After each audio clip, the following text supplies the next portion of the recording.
Hello, my name is Nelly Diaz, and I will be discussing Romeo and Juliet, Act 4, Scene 1, lines 67 through 97. And the theme statement of that passage is about desperation and reveals how Juliet is willing to go through such great lengths to stay loyal to Romeo and preserve her love for only Romeo. And this can be shown through examples throughout the text, such as hyperbole and personification. So one example can be in lines 69. "Twixt my extremes and me, this bloody knife shall play the umpire, arbitrating that which the commissions of thy years in art could no issue the true honor of bring." And in this line, Juliet is speaking to Friar Lawrence, and she is basically saying that if Friar Lawrence, with the experience and knowledge Friar Lawrence has, he should be able to help her. But if he can't, then she'll take it into her own hands, and with the dagger that she holds, she'll take her own life instead of marrying Paris. Now, beforehand, we see that Paris is still willing and still wanting to marry her. Juliet doesn't want this, especially because she was previously married. She was previously wed by Friar Lawrence to Romeo. So she shows with great imagery and hyperbole, great exaggeration, that she does not want to be married to Paris in lines 85 through 96, through 97. I will not read all of it, but I'll read some of it. "Oh, bid me leap rather than marry Paris from off the battlements of yonder tower, or walk the thievish ways, or bid me lurk where the serpents are, chain me with roaring bears, or shut me nightly in a charnel house." I'll try to interpret this into modern language. She would rather jump off the building of warfare or walk in alleys where criminals lurk, or be chained in the same room with the bear, or get locked in a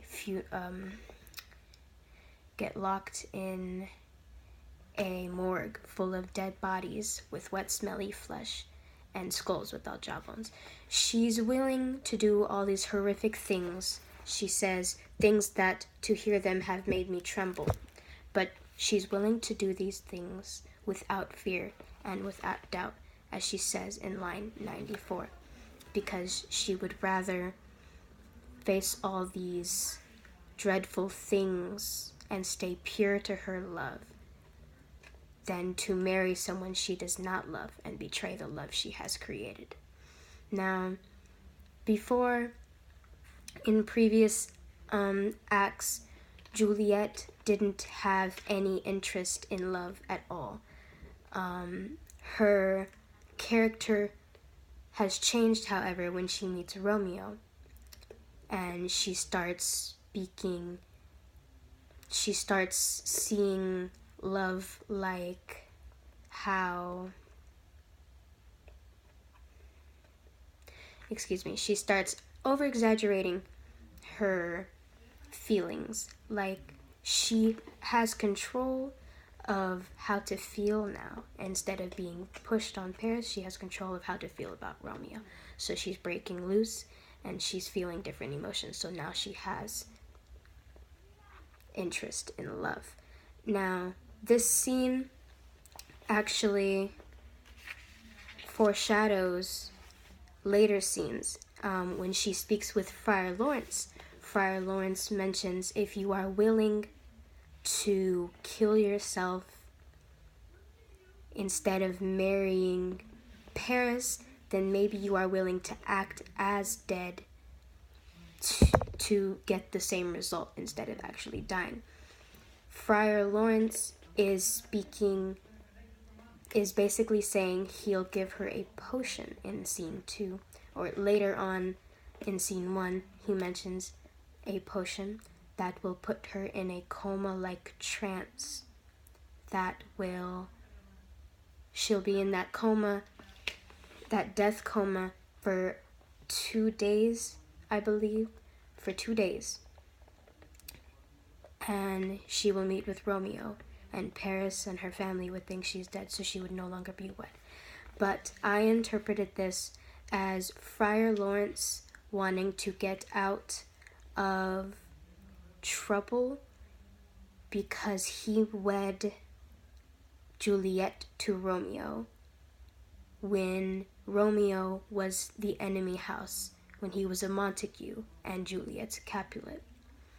So he wanted to avoid punishment, so he decided to use Juliet's desperation to his advantage and give her a way to temporarily kill herself to show others that she may be dead. But instead, it's getting him out of trouble because she's dead. She's never wed. They don't know she's married because later she will run away with Romeo.